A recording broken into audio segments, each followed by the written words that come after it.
একটা অভাবনীয় ঘটনা পরিপ্রেক্ষিতে আজকে আমরা এখানে সমাবেত হয়েছি। বয়সের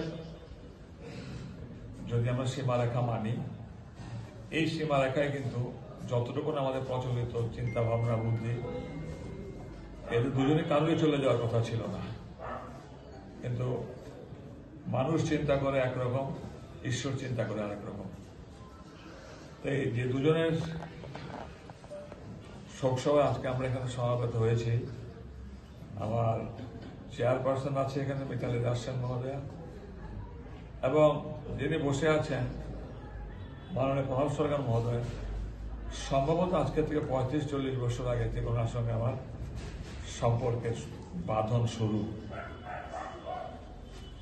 উনি বিশিষ্ট সাংবাদিক বটে, তাছাড়া ত্রিপুরা প্রেস ক্লাব সোসাইটির উনি সাধারণ সম্পাদকও বটে, যতটুকু মনে হয় আমার।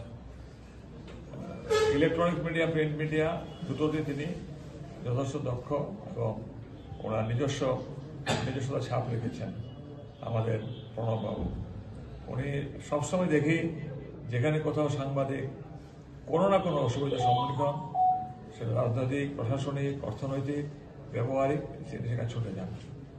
উনি এসছেন, আমরা ধর্মবাসীর পক্ষে ওনাকে স্বাগতম জানাই।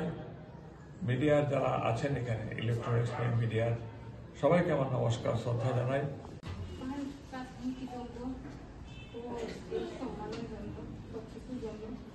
সারা জীবন অমর হয়ে থাকবে, তার জন্য আমি ওর কাজটা গ্রহণ করছি, করবো সবাই সঙ্গে, তার জন্য আমি